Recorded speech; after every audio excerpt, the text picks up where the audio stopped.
सुप्रभात बच्चों। कक्षा पंचम में आज हम लोग पथ की पहचान कविता डॉक्टर हरिवंश राय बच्चन जी द्वारा रचित पूर्व चलने के बटोही बाट की पहचान कर ले पढ़ ली है। प्रस्तुत कविता में कवि हमें जीवन रूपी मार्ग के निर्धारण से पूर्व ही यह तय करने के लिए कहा है कि हमें किस तरह के पथ का चयन करना है, कौन सा पथ हमारे लिए श्रेयस्कर होगा। कवि ने हमें दुविधा मुक्त होकर अपना लक्ष्य तय करने को कहा है। खैर, ये सारी बातें हम लोगों ने कविता में पढ़ी है।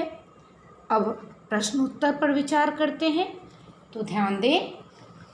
प्रश्नोत्तर में देखिए, यहाँ प्रश्न संख्या 2, प्रश्न संख्या 1 हम लोगों ने इससे पहले वाले वीडियो में कर लिया है।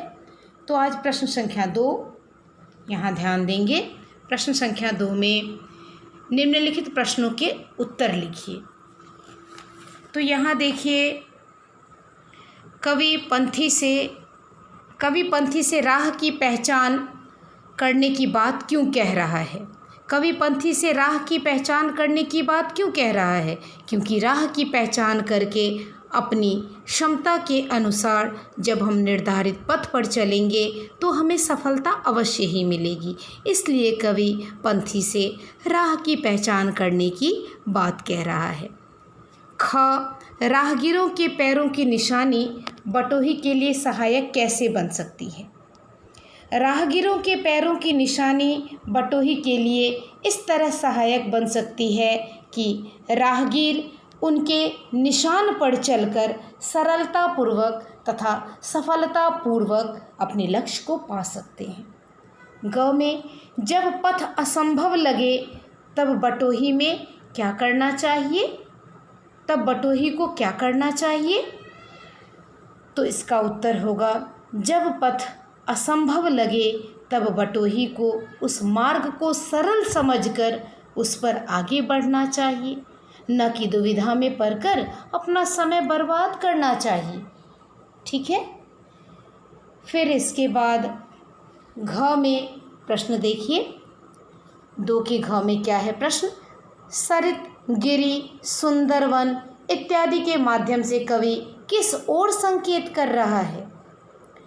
उत्तर, सरित, गिरि, गह्वर, सुंदरवन आदि शब्दों के माध्यम से कवि यह इंगित करते हैं कि जीवन में सुख तथा दुख, परेशानी एवं सुगमता सब कुछ है। इसलिए हमें चिंतित होने की आवश्यकता ही नहीं है। ठीक है। ङ में, कवि किस संकल्प के साथ आगे बढ़ने की प्रेरणा दे रहा है? उत्तर, कवि लक्ष्य प्राप्ति के विश्वास के साथ आगे बढ़ने की प्रेरणा दे रहा है। अब ध्यान देंगे, प्रश्न संख्या 2 पूरे हो गए। प्रश्न संख्या 3 में है, कविता की पंक्तियां पूरी कीजिए, जिसे आप लोग ध्यान से कर लेंगे। भाषा ज्ञान में है, भाषा ज्ञान में अब हम लोग भाषा ज्ञान पर चर्चा करेंगे। तो भाषा ज्ञान का पहला प्रश्न उपसर्ग से संबंधित है। तो बच्चों, उपसर्ग किसे कहते हैं? उपसर्ग वे शब्द तथा शब्दांश हैं जो किसी शब्द के आदि अर्थात शब्द के आरंभ में प्रयुक्त होकर उसके अर्थ में परिवर्तन लाता है। तो यहाँ ध्यान दें, जैसे अ जोर ज्ञान बराबर अज्ञान। तो इस तरह यहाँ देखिए, अ उपसर्ग लगाकर किस तरह शब्द बन रहे हैं। क में अ जोड़ धर्म बराबर अधर्म। ख में अ जोड़ विनाश बराबर अविनाश। ग में अ जोड़ पूर्ण बराबर अपूर्ण। घ में अ जोड़ संभव बराबर असंभव। ठीक है। प्रश्न संख्या 2 में यहाँ पुस्तक, व्यर्थ, विश्वास, चित्त इन शब्दों में एक आधा वर्ण है। निम्नलिखित शब्दों में जो आधा होना चाहिए उसे लगाकर शब्द पुनः लिखिए। यहाँ देखिए, क में स्वागत, तो यहाँ आधा वर्ण कौन सा है? स।